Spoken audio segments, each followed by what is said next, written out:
Good morning. My name is Londe Ajose, and I am the Vice President, Walter and Esther Hewlett Chair of Understanding California's Future and Senior Fellow here at PPIC. Thank you for joining us today.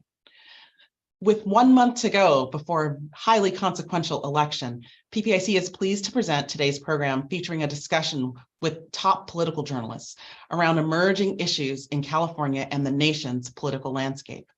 Before we jump into our program, I have a few housekeeping items to mention.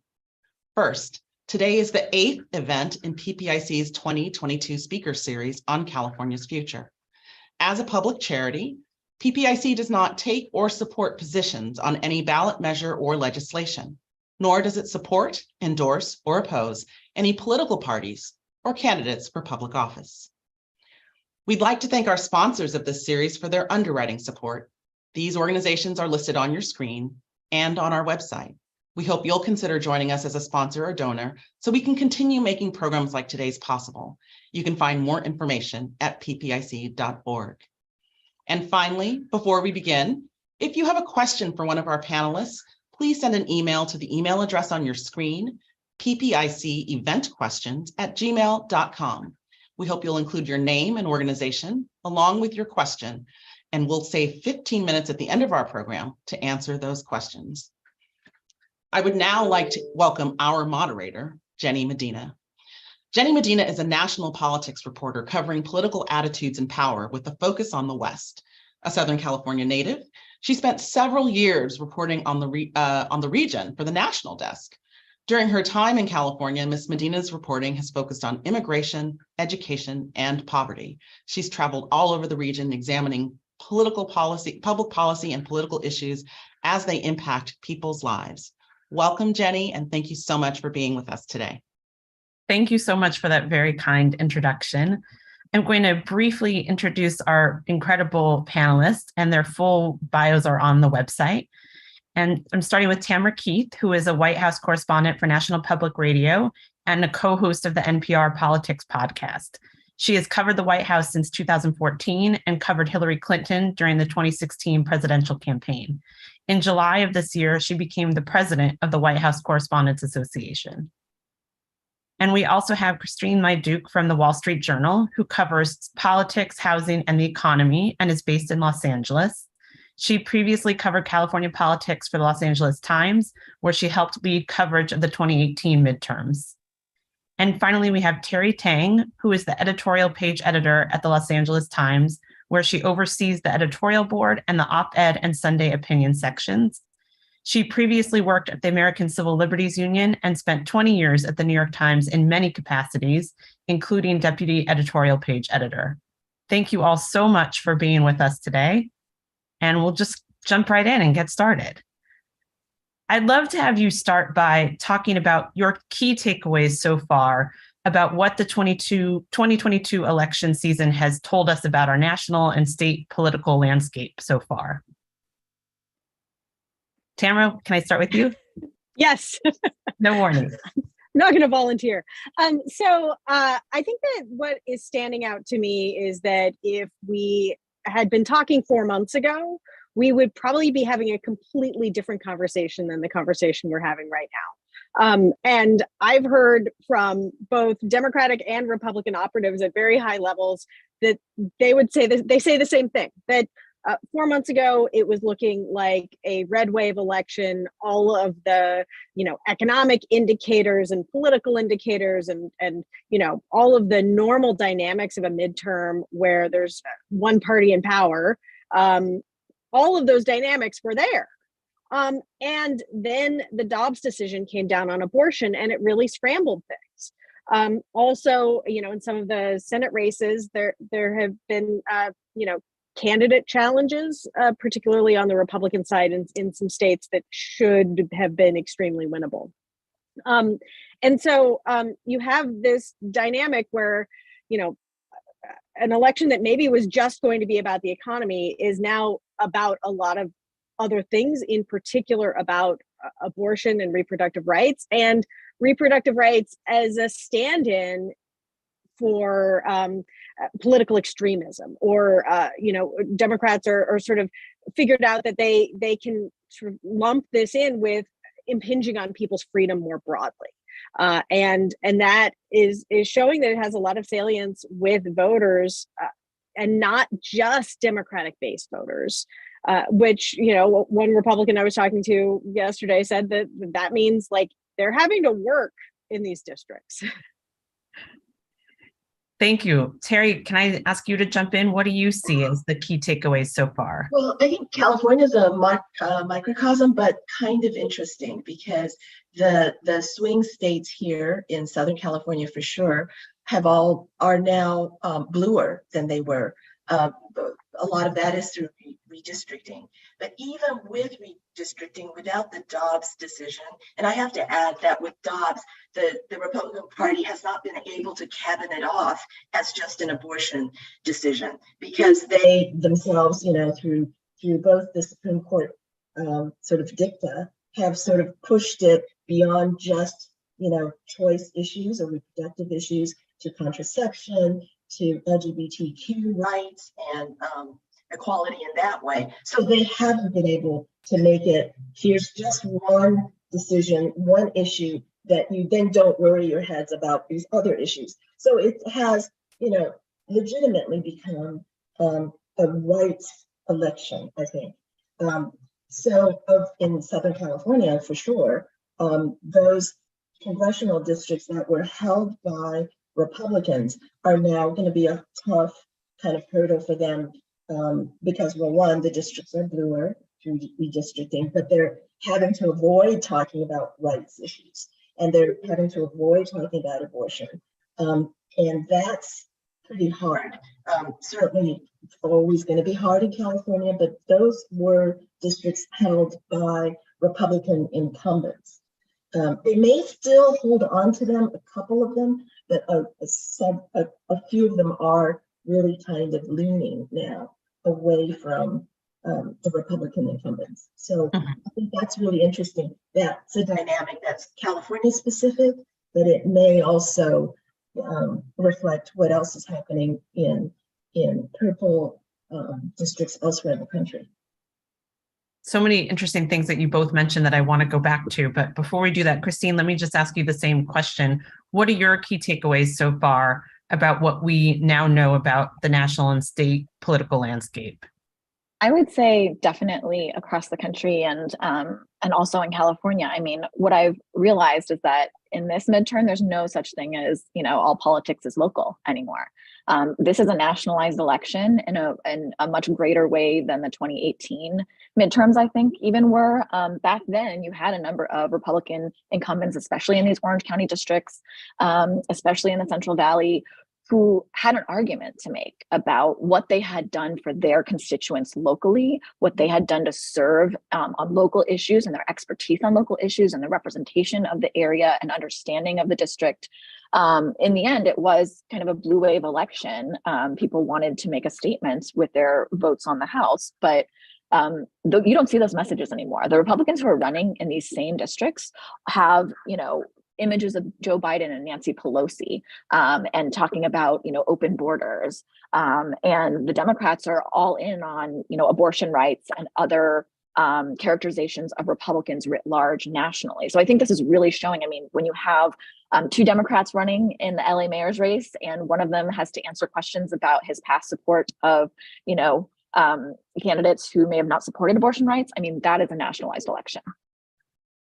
Christine, you incidentally stole one of my questions, which is that very thing, which is there such thing anymore as a local election, or is everything nationalized? And it sounds like you're saying from the outset, for sure, everything is nationalized, but I'd love to ask you and everybody else, are there any local races that you're especially paying attention to? I think overwhelmingly many of these races are nationalized. I think you're just seeing it in the significant themes that are out there. But I think there are certain local races, particularly, where the local issues really come to the fore. I think that things like crime and homelessness and public safety, those are all things that are much more controlled at the local level, and those are things that people are very anxious about right now. So I think those quality of life issues continue to be a challenge for California residents and California voters, and they're weighing in a certain way with their local elected representatives. Terry, are there? Oh, go ahead. I was just going to say that I was watching some of the ads in California 22, which is a Central Valley district. And, although there are ads that are about national themes, there are also like some very specific ads about, he raised taxes on farmers. He raised taxes on filling up your truck. That seem to be like very like aimed at the Valley, or at least at the perception of the Valley from wherever they're cutting these ads for this national super PAC. Like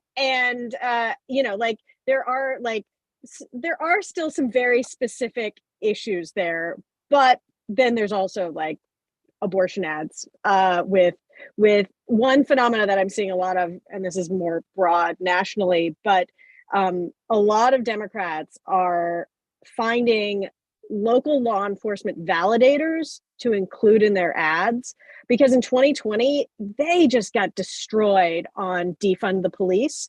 And so the DCCC, the Democratic Congressional Campaign Committee, sent out a memo that I've seen encouraging their candidates to basically get inoculated by finding local law enforcement validators. And so you have all of these ads that are very similar, but with different local law enforcement validators saying like, this person supports the police in sort of a proactive way, as a way to try to push back against the crime messaging that has proven to have a fair bit of saliency in elections going back ages, but also this year as well. Tamara, you just brought up one of my favorite places in California, which is the Central Valley in California 22. But just in case people who are watching don't know the history there, can you lay out a little bit of the dynamics there? Oh, I mean, like, and you can probably do this better than I can, but David Valadao is the Republican. He's been in that seat for a while. For Democrats, this district is like the great white whale. Like, they keep thinking like, this is going to be the year. This is going to be the year we knock them out. And once again, they think this is going to be the year that they knock him out. But he's proven pretty resilient. The district is quite diverse ideologically. And it's just proven to be like just this Democrats keep trying and they keep failing.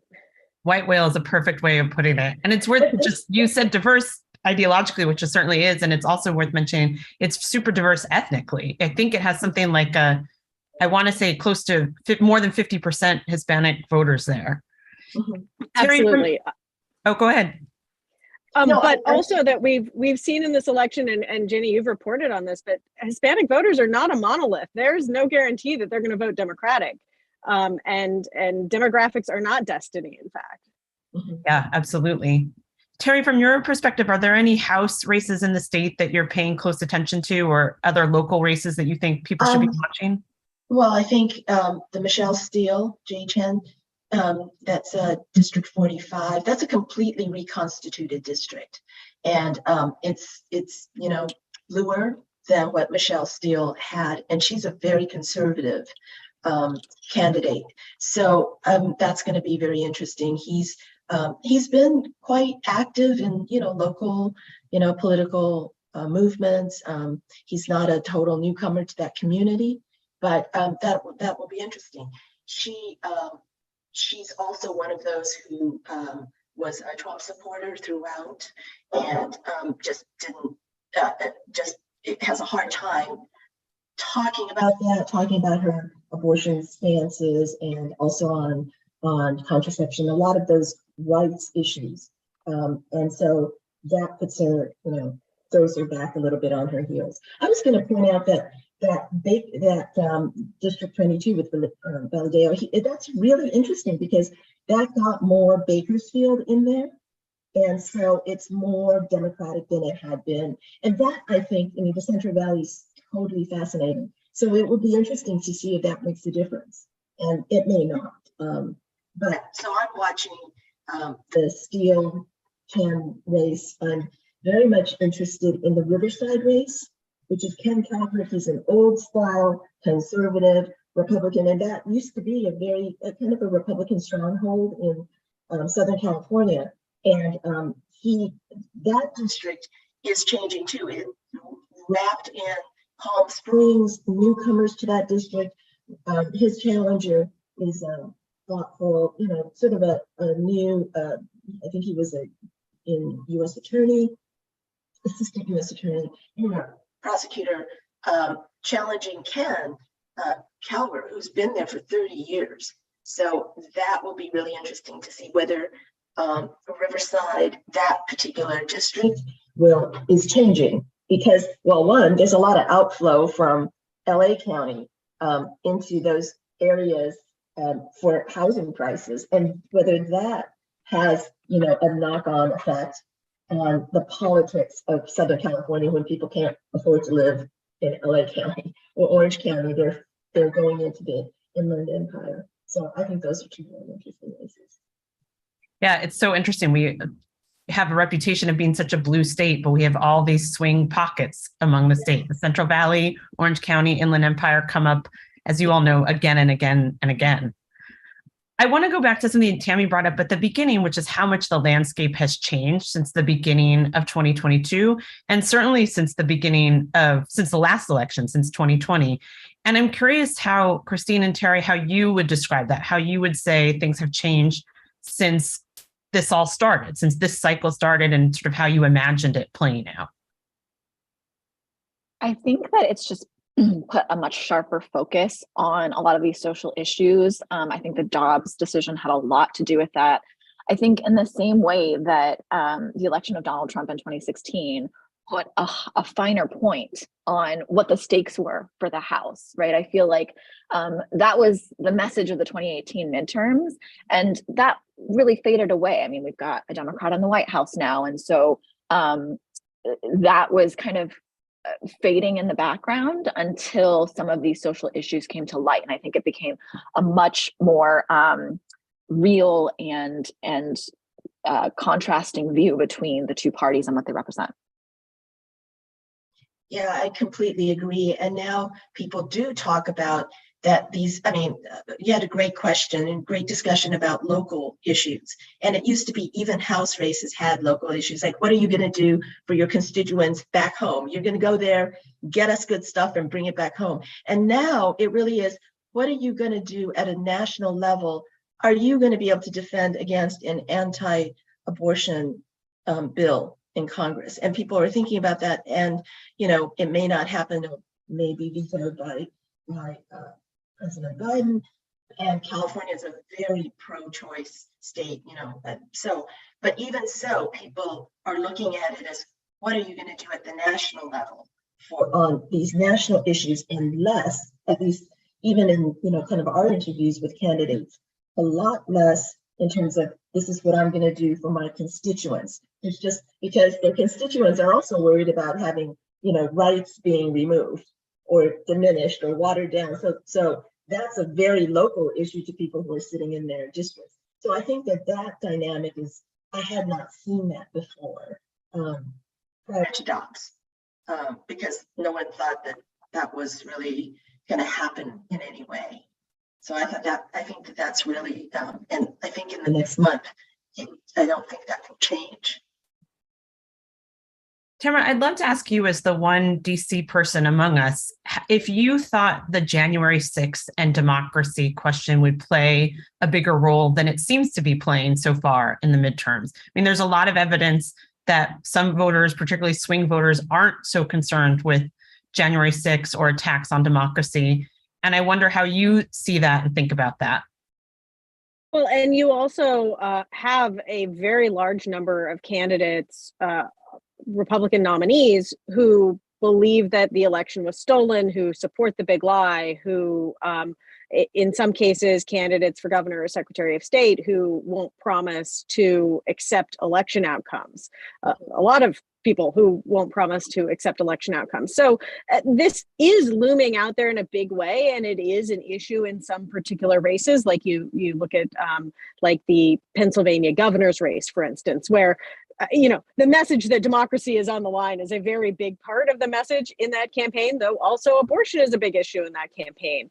I do think that there are polls, including a new one from NPR and Marist, that show that concerns about democracy rank higher than they have in the past, that people are genuinely concerned about that. But it, like if in focus groups, for instance, if you ask people, well, how do you feel about the country? How are you feeling?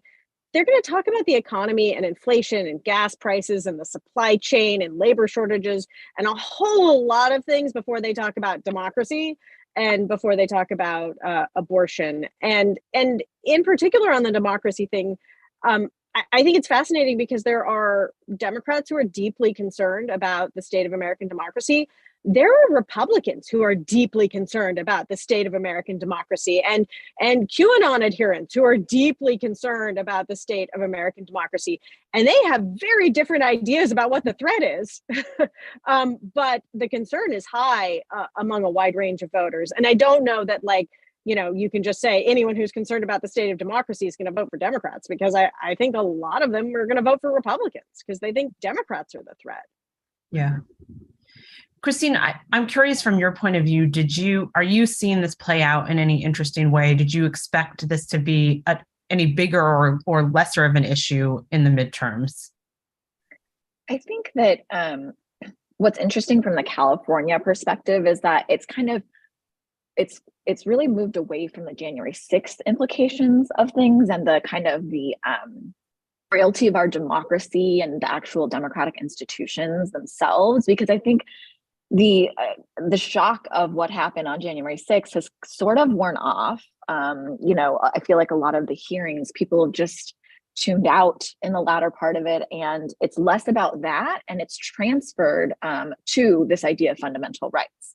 And I think that you've seen that, like, for example, September 2021, Gavin Newsom was facing a recall statewide, and a lot of his messaging had to do with labeling those who were supporting financially or otherwise this recall as right-wing extremists who also agreed with, what happened on January 6th, or who had been, inciting insurrection in the U.S. Capitol. And that since then, he's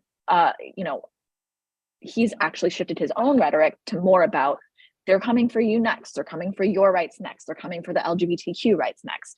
They're coming for our kids' education. And I think that, just like Tamara said, like, there are wide swaths of the population across the country that see all of those issues as being core and under attack, and in very different ways.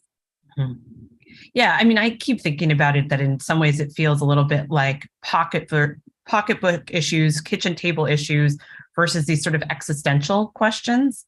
And Terry, I wonder how you think about that, how you see that playing out in the various cases that you're watching. Absolutely see it playing out at local, county, city, state government races, not so much in the House and, obviously Senate, just because, the cost of living here in California, Southern California, housing, homelessness, they kind of swamp a lot of other issues. If you're looking at, gas prices that are over $6 a gallon everywhere, the spike is now higher than it's ever been. I just think that it's very hard especially in local races, when it's not a partisan divide here, certainly in Southern California, county and city races, it's about how you solve these problems. And how does city and county government deal with rising housing costs, and which is driving, inflation and just cost of living. And I don't know that candidates just struggle with that. Mm-hmm. These are forces way bigger than a city or a county. There are things that city and county, local government can do that state government can do, but it's a struggle. It's a struggle for Newsom, trying to figure out, how do I keep the state, lots of money right now, but how do you keep it from slipping into a recessionary phase? So I don't think and I think maybe voters, maybe not at this House level, but certainly at the local county levels, are looking at that and looking at candidates who are going to be better for my pocketbook. Is there any reason? I'll just say too that even Gavin Newsom, who in the polls is far and ahead of his opponent, Brian Dahle, for governor. He seems to be coasting to re-election. He's publicizing the fact that inflation relief checks are going out to Californians starting this week. It's something that he's very cognizant of. It's a political issue that has a lot of bite, and it's not something that he wants to stain his administration or other Democrats at this point either. Yeah. I'm curious if any of you see the issue. A couple people have mentioned the issue of crime and homelessness. And I think anybody who lives in California certainly sees homelessness playing out literally at their front door in their neighborhoods. And I'm curious from any of you if there are races where you see that really driving the debate and, something that voters are focusing on. I sort of see it as driving every race. It's like top of mind. Homelessness, how do you deal with them? People who have mental health challenges on the streets. How are we funding that? How are we building affordable housing? It's just a tremendous, but one interesting thing is that even Gavin Newsom, he opposed Prop 30, which was a little bit of a millionaires, income tax increase. That wasn't about homelessness. And he was very cognizant politically about, raising taxes on the rich and hitting a ceiling. And that's all part of the economic calculation he has to make about the state. How much more can we, load on folks to solve problems that are really very gigantic. And LA County is there's a big measure that is a real estate transfer tax. It's quite substantial to finance housing, affordable housing, and homeless support, transitional housing. It'll be interesting to see whether and this transfer tax, it's a tax paid by the seller of properties over $5 million, will not touch most, obviously, a very small percentage of properties will be affected by this, and hence a very small percentage of property owners will be affected by this when they sell. But it will be interesting to see what that margin is, whether it loses because it's a tax, and so people will be, I think all of those economic issues is very hard to separate. Mm-hmm. How do we tackle affordable housing, but then how do we finance it? And right. Who's financing it but the public, which is feeling under a lot of pressure for in terms of cost of living. Christine, you focus on a lot of these issues. I'm curious if you see any candidate directly confronting this, and particularly how you see this playing out in the mayor's race in Los Angeles. I certainly think it was much more of an issue in the early days of the mayoral campaign in Los Angeles, the primary in particular. Everybody wanted to know what each candidate's homelessness plan was going to be. How are you going to build those units? How are you going to build those beds? And that has led candidates like Rick Caruso to put pretty pie in the sky, promises out there of thousands and thousands of beds he's going to build. And really what it comes down to is, I think, there is a fundamental difference right now among those who urgently see homelessness as a major issue across the state and many major cities of what the priority is. How are we going to house these people? What do we just put temporary shelter beds up? Is it any kind of housing to get people off the street? Is that going to work? And I think we're really at a crossroads right now in terms of what advocates in the area have been saying for years, approaches that they believe work to actually get people out of homelessness and keep them out of homelessness, and what the public has really any patience for anymore. I mean, I think you're seeing that in the Prop 27 battle, this proposition, the ballot measure to basically legalize online sports betting, something that has hundreds of millions of dollars have been spent in advertising on both sides. And, the gambling companies that are pushing for this very astutely tied it directly to mental health services and funding for building housing for the homeless. And but I think what maybe they may have misjudged, because it's now trailing pretty badly in the polls, people do think that this is a major issue. They're starting to believe that money is not the issue, though, in solving it. And they have seen, years and years of local funding measures being passed, things not seeming to improve. And in the end, really, I mean, our housing market continues to pour more and more people, into homeless encampments, into homelessness, even as advocates work really hard to get them out. Tamara, I'm curious from your point of view, how do you see California either as similar or different than the rest of the country right now? Are these topics playing out in other places, or is California really unique here? Oh, well, I think that homelessness is definitely a bigger issue in California due to your amazing, awesome climate than it is in a lot of other states. So that is just a fact. However, there are homelessness problems in cities all over the country, and certainly there are candidates that are highlighting these challenges as a way of criticizing, liberal cities, for instance. That's the message, is like, look at these liberal cities run amok, look at these homeless encampments. We've got to do something about it. Former President Trump, in a recent political speech, just railed against these encampments and suggested a very weird suggestion to solve it, which is not based in reality, but typical. I think his proposal was to just ship everybody outside of the cities and put a camp out there. But the point is that it's definitely part of the conversation, and I think leading into the midterms, you see in a lot of House races and Senate races, not specifically homelessness as much as crime becoming one of these really big topics, where more and more money is being spent on crime-related messaging, in particular targeting Democratic candidates who have been on the more liberal side of crime-related issues, in many cases in line with their districts, or at least the city part of their districts. Mm-hmm. Terry, did you want to jump in there?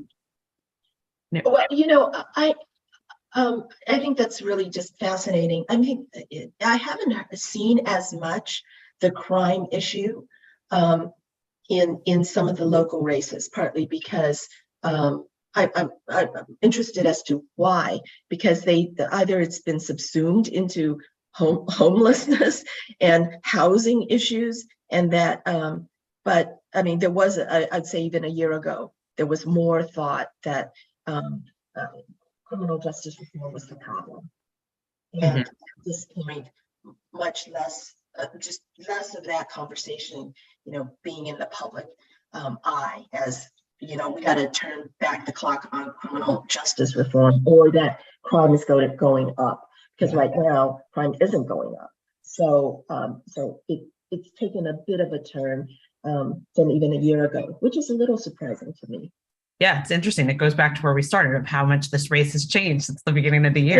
Yeah. I could easily have seen it being all about crime, public safety.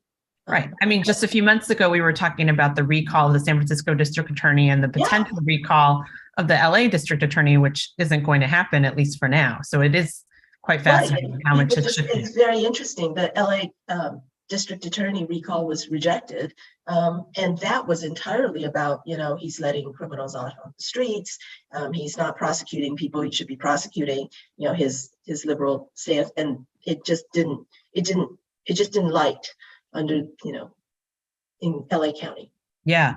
I mean, I'm not sure if this is quite related to it or not, and I'd be curious any of your take, but we obviously have a very diverse electorate in California. And I wonder how you see that shaping things here in particular versus other parts of the country.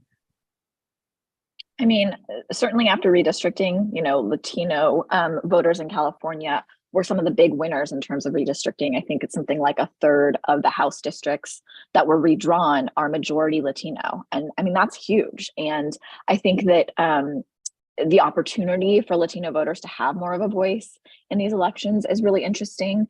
And I think also some of these most competitive districts are obviously changing demographically, changing politically. Doesn't mean they're changed yet, but that means that the messaging is getting more and more focused. I mean, I think back to these ads that I saw, I think it was the DCCC in some of these races, where they took the abortion issue, which is often taboo in Latino or Asian American households, depending on the generation, and really flipped it on its head and talked about, represented in dramatic scenes, like what that impact might be for a family, for a mother and father who are excited for their daughter to have a baby for the first time, and then her health is in jeopardy, and then she, has to suffer because of that. I mean, I think that it was a really interesting look at the way people are trying to discern, where different segments of the population are within different ethnicities, within different races, and also generations. And I think that that's something that, we'll have to continue to watch. And it's, California is always ahead of the curve on things like that. And that's something I think that will continue to spread across the country too. Mm-hmm. Tamara, what do you think? How do you see things playing out here differently in terms of just the question of diversity? Yeah, I mean, the state is obviously extremely diverse, as we know, and I think that you are seeing more and more candidates who represent that diversity. You're seeing races where someone who is Latino is going to win because that's the two candidates that are on the ballot. And I think that is a growing reflection of the demographics of California. I also think that the state of the Republican Party in California has probably never recovered from the 1990s. Mm-hmm. Like truly has not recovered from the 1990s and the more racialized anti-immigrant rhetoric of that time. Yeah, it's interesting. I was just thinking that nobody's brought up the topic of immigration here, which it's playing out in other races across the country. It's a big focus of Republicans in, of course, Texas, and you have Ron DeSantis shipping migrants to Martha's Vineyard. For Tamara or anybody else, how do you see immigration playing out? Why isn't it a big issue in California? Is that just Republicans sort of running scared from 1990s, or what's different here? I want to hear from someone else. I'm very curious. What? I think often, in California, it's been taken so for granted that like the history of immigration in California, the salience of the issue, how it affects so many people, first, second, third generations, and across the board of ethnicities too, not just Latinos, but Korean Americans, Vietnamese Americans. I mean, there's just, I think that almost makes it a little harder to talk about in California because it's just, everyone seems to be on the same page. It's similar with abortion, honestly. I mean, obviously there's the nationalized election, but like one thing that I think is interesting is like the proposition on the ballot proposition about abortion rights right now. There was some question as to whether it's smart to actually put it on the ballot because right now there's very little doubt that things are in danger in California. I guess I'm rambling a little bit here, but just to say that there are other issues that seem to take precedence, and this is just kind of a daily reality of life for many Californians, and also like immigrants and folks who are whose family members are immigrants. Those generations are continuing to evolve and they're becoming more ensconced in American and California political life, and they care about kitchen table issues. They care about other issues as the generations go on too. Terry, I'm curious how you see it. You mentioned the Michelle Steele race in Orange County, how you see it playing out in those races. I mean, Orange County has long been a place where, was long seen as a bastion of anti-immigration rhetoric. How do you see it? Yeah, that particular district is, I think white voters might be maybe inching, maybe a plurality, but overall, I think it's largely, communities of color. Mm-hmm. And the Asian American community is very strong in that redrawn district. And so, and there are two Asian American, candidates. So it's of course, they have very, very different, political views and policies, et cetera. But I don't see them necessarily as duking it out over who is an American. Mm-hmm. Whereas I think, 20 years ago, it would have been, you're the American, or I'm the American, or I have a right to be the American. And I think that that's what's very interesting about some of these California races. I think to the extent, just to add to that, to the extent that I've seen Republican candidates even kind of broach the immigration topic in recent years, it's been, I mean, Michelle Steele and Young Kim are two people who have been highlighted by the National Republican Party as the new face of the GOP, right? Women, Asian American, just like kind of this new rebranding of what the Republican Party can look like, and not just old white men.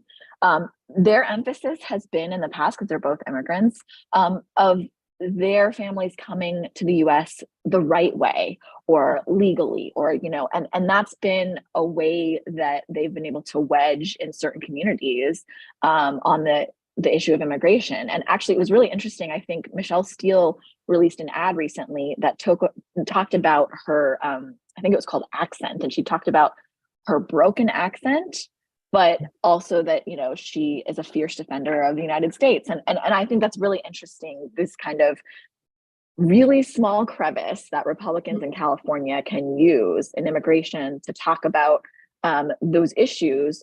And really, otherwise, it's just a real base motivator for the Republican base, and that's right. it. It's a base motivator, and it's interesting. I think the Asian American voters back in the 60s and even in the early 70s were conservative. They were Republicans.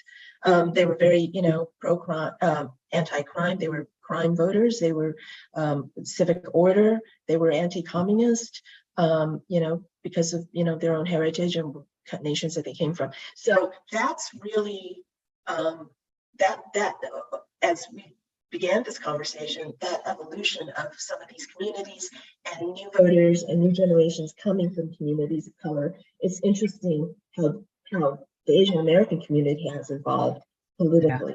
I think that, but for the Republicans in general, immigration is sort of a base motivator, but it doesn't necessarily, that's not the thing I'm hearing them wanting to talk about in Southern California. We're going to soon turn to audience questions. And just to remind anybody listening, if you want to send in a question, it's ppiceventquestions@gmail.com. But before we go there, I'd love to ask any of you if you see any comparable or analogous election in history in your mind, or is this one completely different?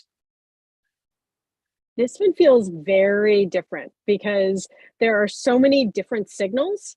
There are signals that Democrats are going to have a really bad year, but then they're also like fundraising in a way that they wouldn't normally be able to do if they were going to lose.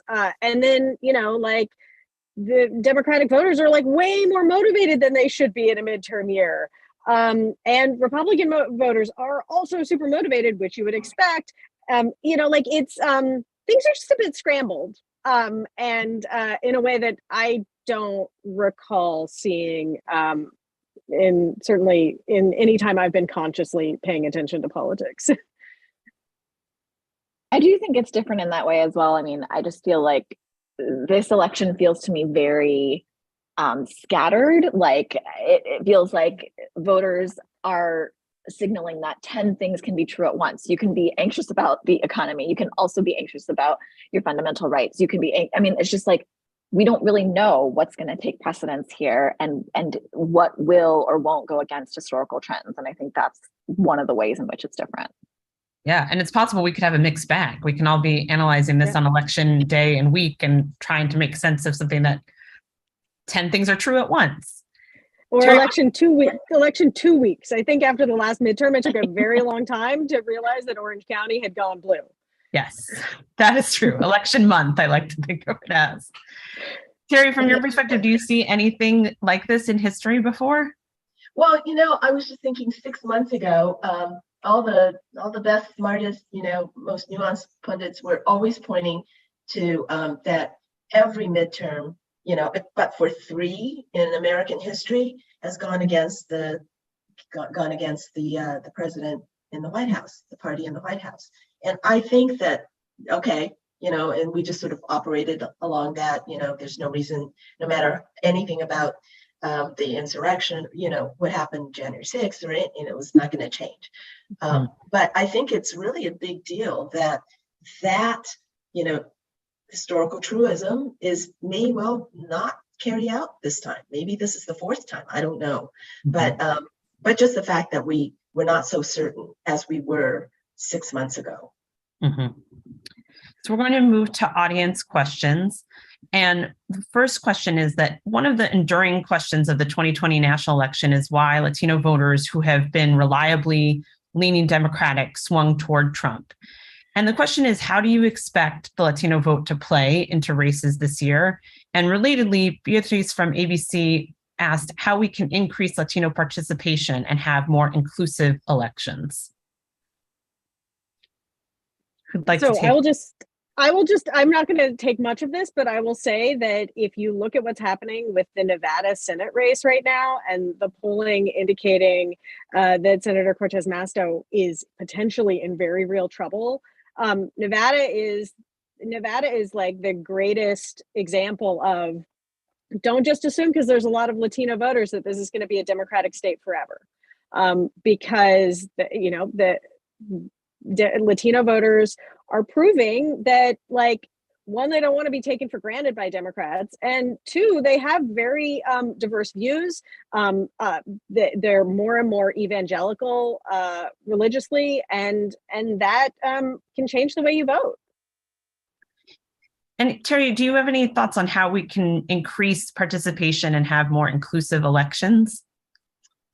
Oh, that's there's so many different factors. I think having more Latinos run for office, there's nothing that can do more than that, to draw out interest and actually have participation, not just voters participate, but people in elections, participate. And that just means the political party seeking out, people of relatively new people, and kind of nurturing that bench.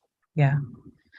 I was going to say, at Central Valley, for all we talk about how heavily Latino it is, in the Valadeo Rudy Salas race, Central Valley voters could be electing their first Latino congressman. I mean, that's just insane. I mean, everyone thinks Valadeo, his name sounds vaguely Latino, but his family has Portuguese roots. So I think, just the sheer number of people, Latino folks who are making up some of these districts will mean that they are an electorate that needs to be spoken to, and not just on Spanish language TV or radio.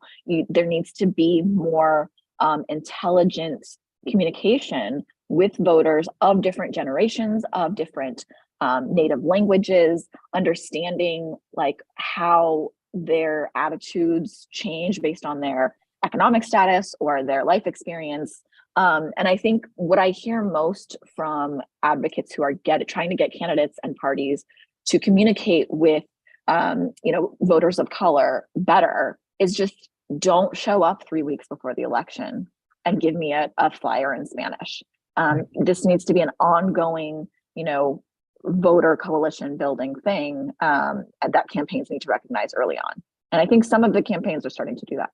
Yeah. Right. And also don't just talk about immigration. That's not actually the only issue that Latino voters care about. And in fact, it may not even be the top issue. Yeah, right. It hasn't been that way for quite a while, really.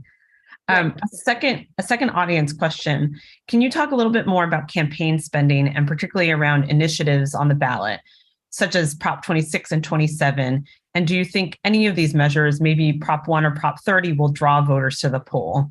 Christine, I know you've been paying a lot of attention to these. Can you take a swing at that? Somewhat, yeah. I mean, the Proposition 27 spending is just insane. And it's interesting that, I think there's been reports that spending has backed down a little bit given the poll numbers recently.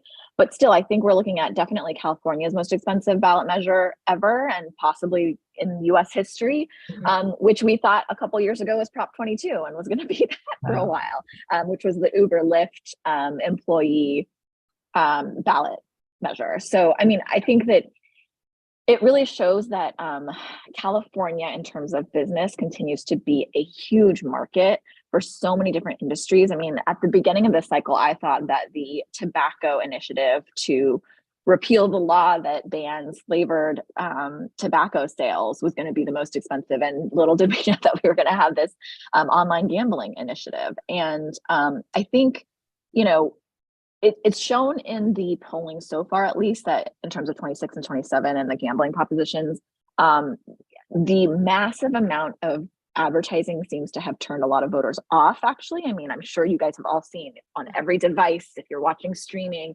I mean, some of these ads against the measures that the tribes were running happened before you even qualified for the ballot. So this has been like an ongoing thing, and it kind of shows a little bit about voter fatigue.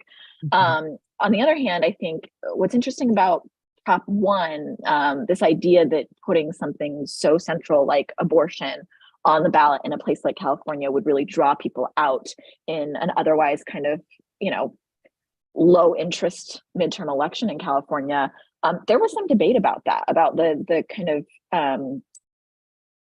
the idea of trying to use this as a draw and potentially putting that at risk. I mean, I think some folks and Democratic strategists especially have wondered, what if it's not a 75 to 25 vote in support of Proposition 1? What does that say? What are the national Republican pundits going to say about that?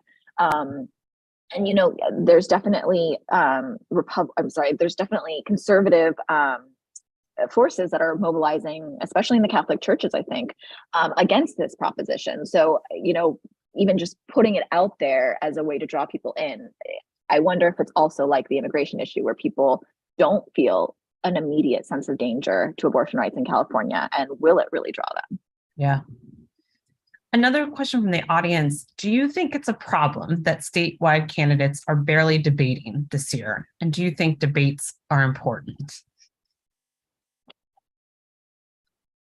I will just say that as somebody who always loves to give voters more information, I do think it's a problem that we're not seeing debates. I think that it's just a really good test for candidates, first of all, how they handle, questions under pressure, how they can answer to difficult, questions about their positions in the past, or explain their vision for the state or for their district. The fact that the only gubernatorial debate so far that has been agreed to is like at 1:30 on a Sunday right before the election. I mean, I think I understand the political tactic behind that. I don't necessarily agree with it. Well, and I will say that this is like a national phenomenon too, where a lot of Senate races, I mean, they're just not having debates, or they're only having one. I mean, there used to be like, a lot of debates. They used to, put out notice of events so reporters could come. And now it's like, we don't need you. We don't want you. And it's not going to help. Yeah. Yeah. And what's their incentive? It's like, candidates have so many ways to directly communicate to voters these days, and increasingly sophisticated means and research to do that. And in an environment that's so nationalized and so divisive, it's honestly probably easier for them to let those messages and debates carry the day. And so it's not about the candidate anymore. It's not really what they think is going to win it. It's not about ideas also. Right. True. It's not about ideas, and it's probably not particularly great for democracy, right? I mean, I know it's self-interested for all of us reporters to say they should have to answer to us, but there is the reality that we try to provide a check on people in power in both parties, right? It's not just one-sided.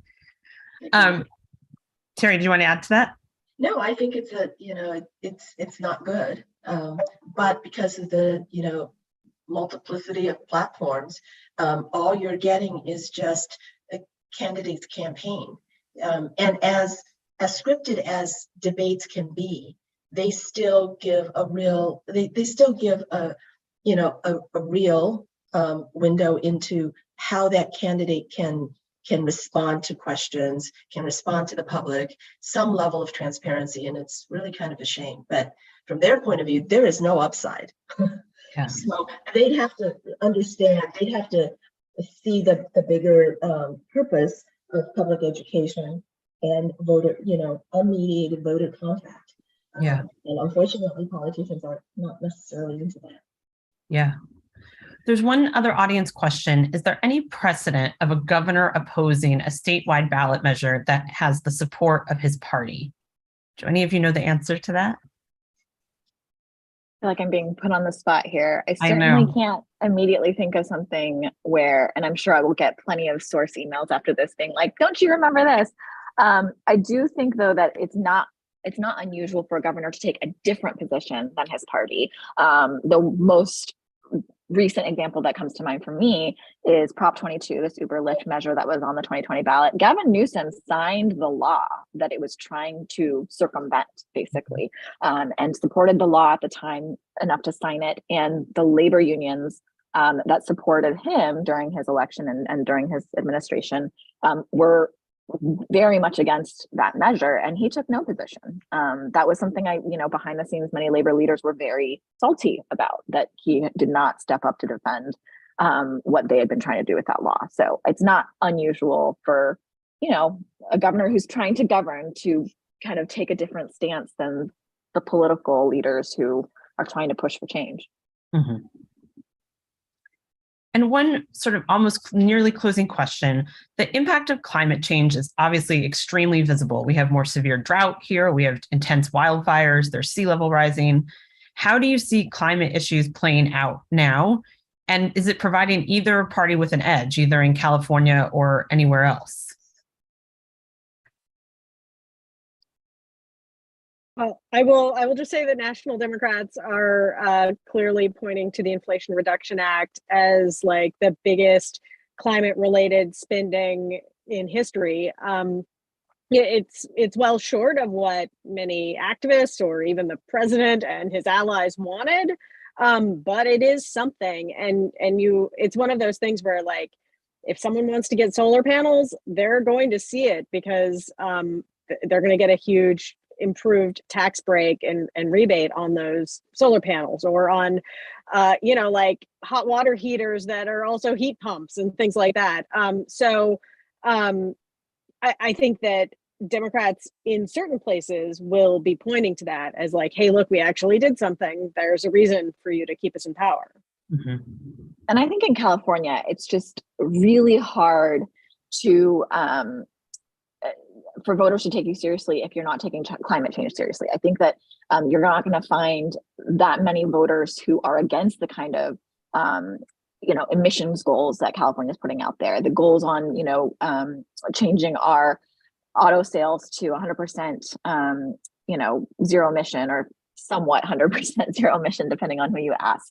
But I think the way that affects things generally in California among the voter mood is there is kind of the sense that things are going wrong, that this is one of the big issues challenging us today, and we don't know what it's going to look like to be able to address that. I think that in the recent concerns about the rolling power outages potentially that didn't happen, I think there's a lot of questions to be raised about how California is going to lead the way successfully in kind of this energy transition that people, I think, really recognize needs to happen. But I just think it adds to the anxiety among voters about, this is an ongoing problem.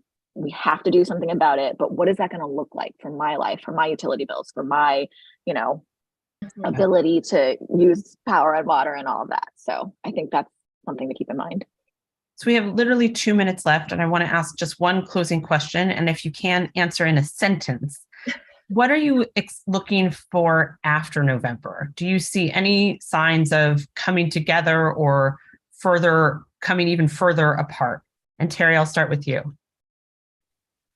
Man, that's a tough question. I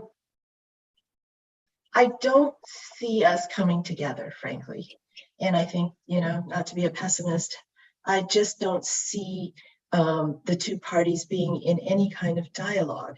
Although there was some, agreement on the Inflation Reduction Act. I mean, that was passed on some issues, transportation perhaps, but in many of the larger issues, I just think that the Republican Party is going to be very hard to be the kind of partner in dialogue as it had been. I was just sabotaged by the automatic lights. I guess I'm not tall enough and didn't move enough. Not to be like an uber pessimist, but like, we'll be very lucky as a country if we're not still fighting about the election results all through November, because there's a very good chance that there are people who are not going to accept the results. And then, like, what I'm looking for after that is, the sprint to 2024 is likely to begin right away. And I will say, just with the view from California here, I mean, if the leader of our state is any indication, I mean, he has leaned in hard to, really drawing a contrast to Republicans, really taking the fight to Republicans, as his spokespeople like to say, and really just putting a fine point on what they, the Republicans, represent versus us, the Democrats. And the fact that, Republicans in California are up against a wall, they're a diminishing party in terms of registration.